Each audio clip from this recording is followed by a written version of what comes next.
আসসালামু আলাইকুম, সবাই কেমন আছো? আমি আলহামদুলিল্লাহ ভালো আছি। তোমাদের কি অবস্থা অবশ্যই সেটা আমাকে জানাবা কমেন্ট করে। এই ঠান্ডার মধ্যে চা খেতে কার কার ভালো লাগে? আমার তো রাত্রেবেলা হলে যখন একটু বেশি ঠান্ডা পড়ে মনে হয় যে যাই এক কাপ গরম গরম চা খেয়ে আসি। তাই আমরা চলে গেছিলাম তালাইমারিতে। সেইখানকার ডাবল লিটার চাটা অনেক সুন্দর। ব্ল্যাক কফি দাও তাহলে, একটা দুইটা আর দুইটা।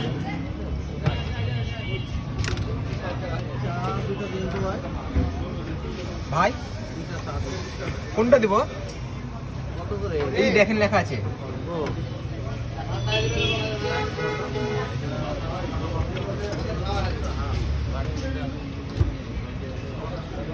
ভাই ভালো আছেন?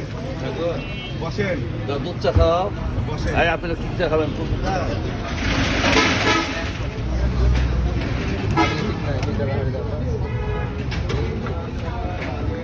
ব্যবসা করবেন না কোথাও যাবেন?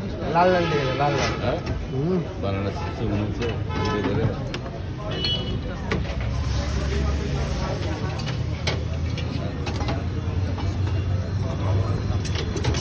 এই চা বানানোর এই প্রসেসগুলো অনেক সুন্দর লাগছিল, তাই ভিডিও করছিলাম। অনেক হিট ছিল চায়ের, দেখতে পাচ্ছ ধোয়া উঠছে কত চা থেকে।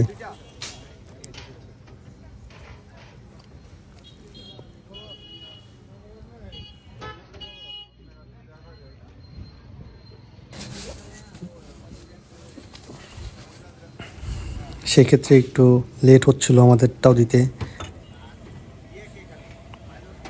আর আমি বলছিলাম সমস্যা নাই, যত লেট হোক ততই ভালো, কারণ আমি একটু ভিডিও করতে পারছিলাম।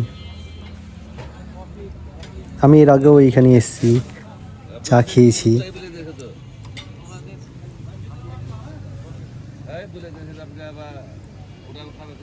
এটা হলো তাদের সাইনবোর্ড, যেটা সম্পূর্ণ আমি নিতে পারিনি।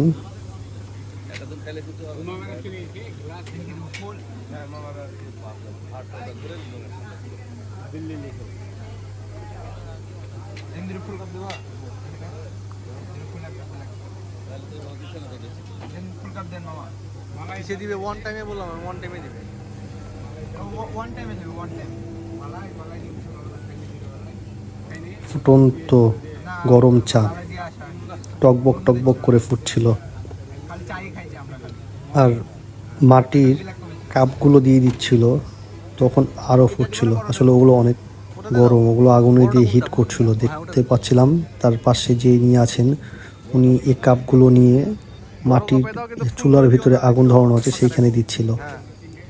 হ্যাঁ হ্যাঁ।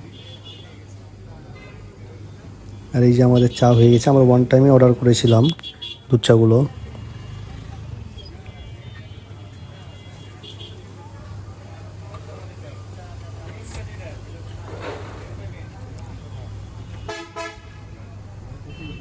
চা খাওয়া শেষে বাসায় ফেরার পথে